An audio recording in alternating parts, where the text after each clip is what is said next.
but I chose the latter, all right? I was like, look, I'm 53, I moved twice, I have an AARP card, I'm the fucking victim here. So I stiffen up the shoulder, and then immediately I'm thinking like, okay, this is gonna get crazy. I have never done this with a female before. This is in public, people are gonna see this shit, what's gonna happen, right? But I'm not gonna lie to you, she started closing in, she was moving, so I like leaned in, like I really got my legs underneath me because she was built like a janitor and I was not gonna get spun around. I wasn't getting spun around, not having that on the fucking logbook, right? So I leaned into this shit, and at the last second she turned her shoulder, and we just missed shoulders, but our forearms still slapped together with significant enough force that it warranted a turnaround. Okay? Now I know most of you guys drive, so I will break down pedestrian etiquette really quickly.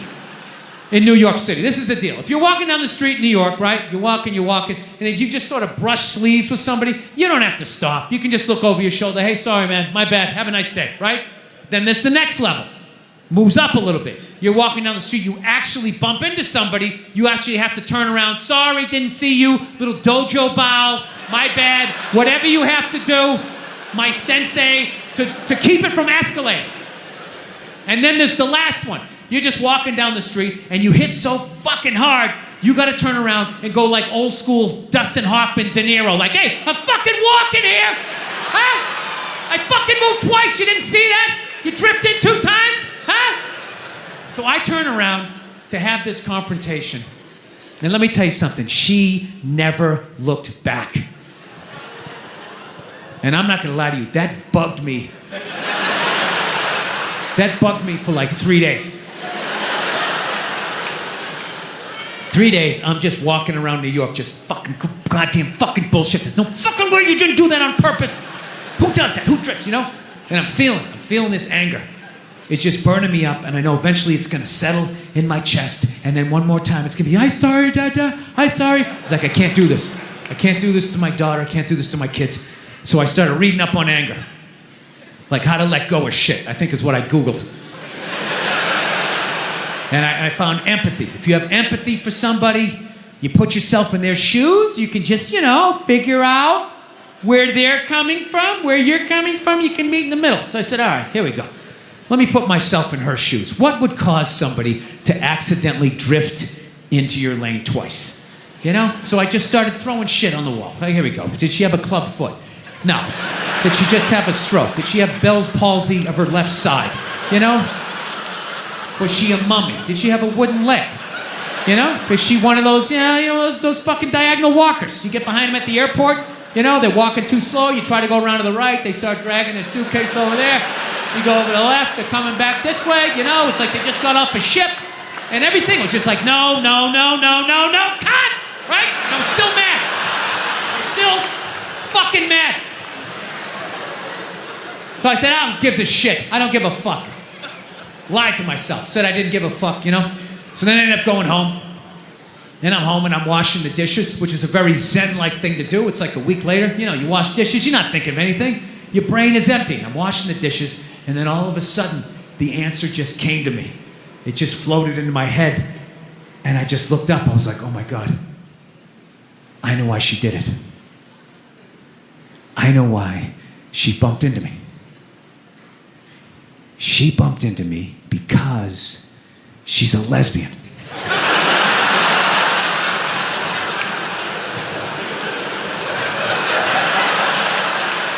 I mean, it was right there. I was like looking 9 miles down the street, looking under shrubs. It was right in front of my face. She did it because she's a lesbian. All right, so judging by most of your silence, I will do this math for you. Come on. Let's have a little empathy here. Put yourself in a lesbian's shoes. All right? Who do lesbians date? Women. Who do they move in with? Women. Who do they get in relationships with? Women. Who do they eventually marry? Women. And I was thinking like, oh my God, I did that. I know what the fuck that's like. I know what it's like to live with one of those fucking things. I know exactly what that's. It's hopeless. Trying to make them happy. Hey, I bought you the shiny thing. Did I do it right? Huh?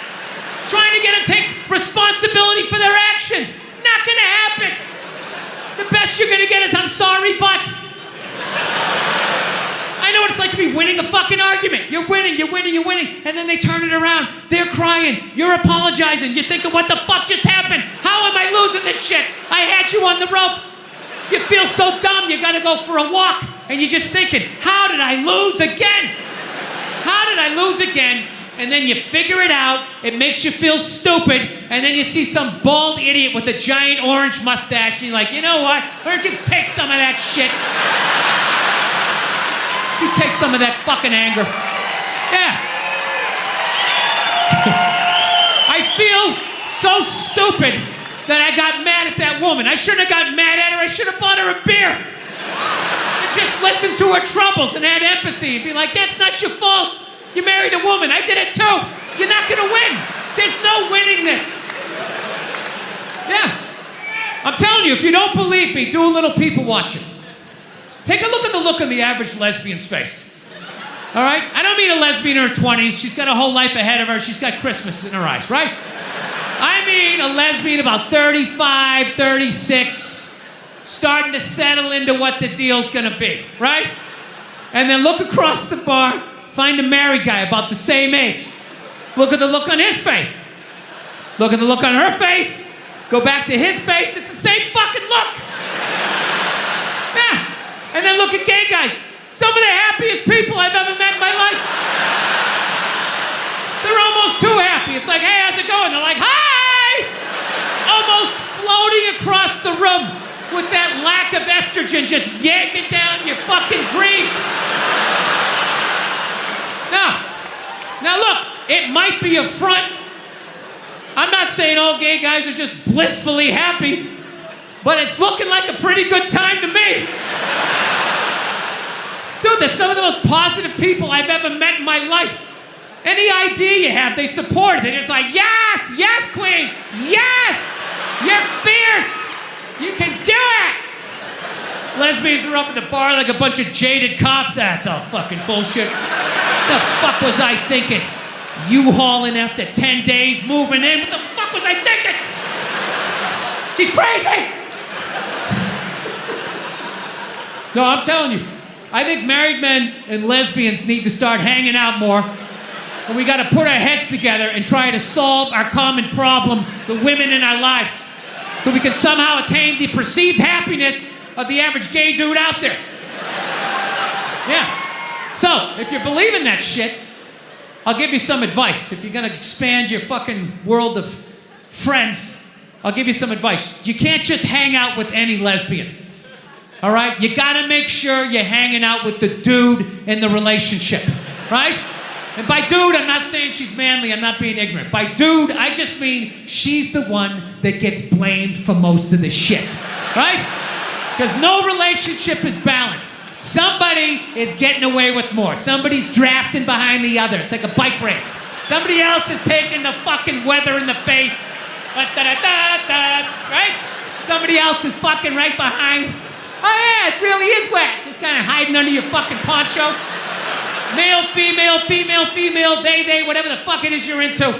Every relationship, there's the person that does the dishes and the person that lets them soak.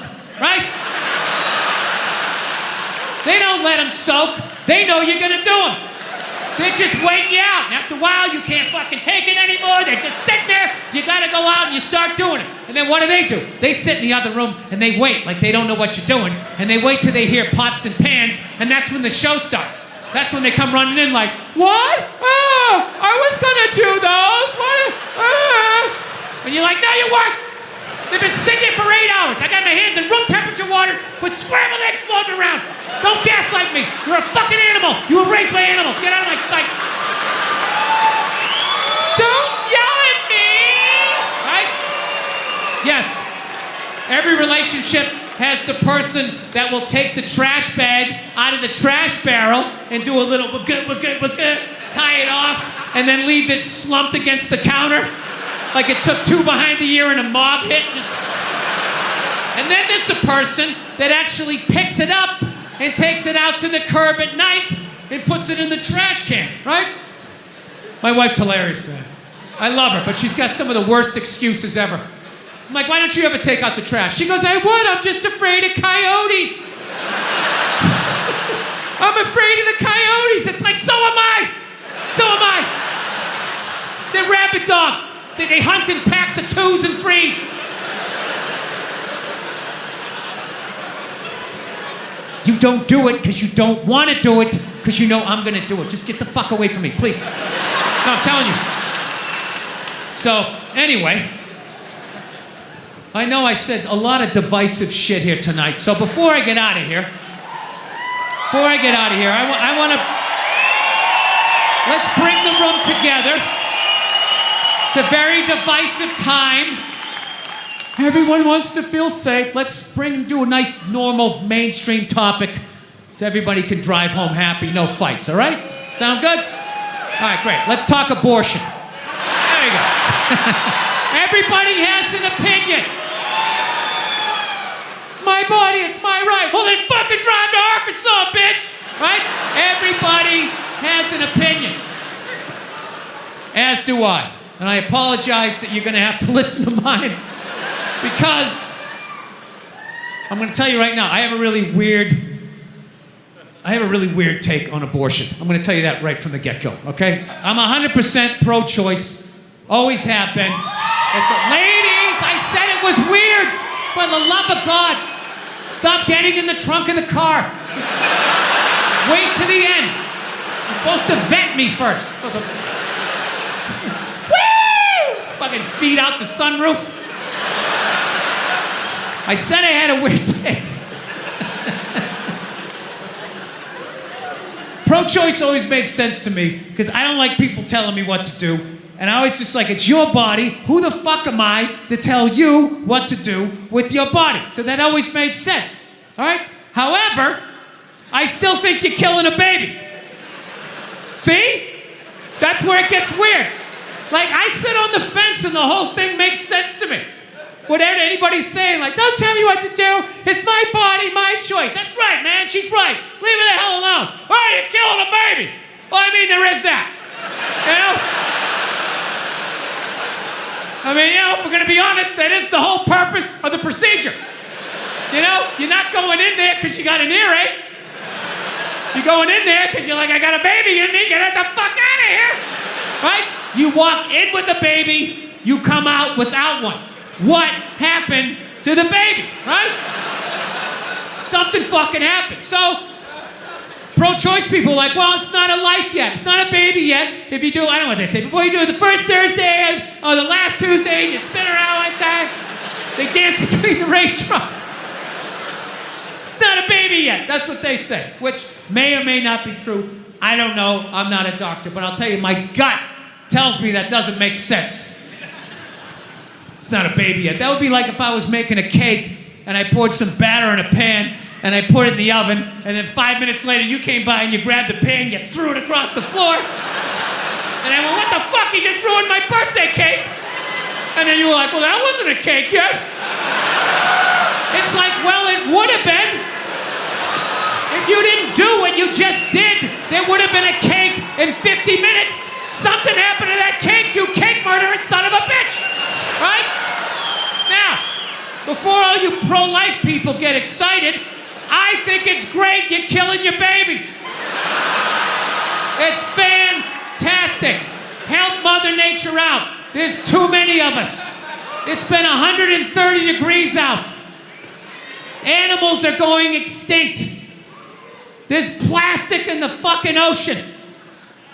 We don't need any more fucking people. And especially, you know, if you're honest with yourself, have you done anything great with your life? Is the person you're banging doing anything great? The answer to both of those questions is no. What are the odds you're gonna make a great person? I'm not saying you're gonna make a bad person, you're just gonna make another person that doesn't go when the light turns green because they're staring at their fucking phone.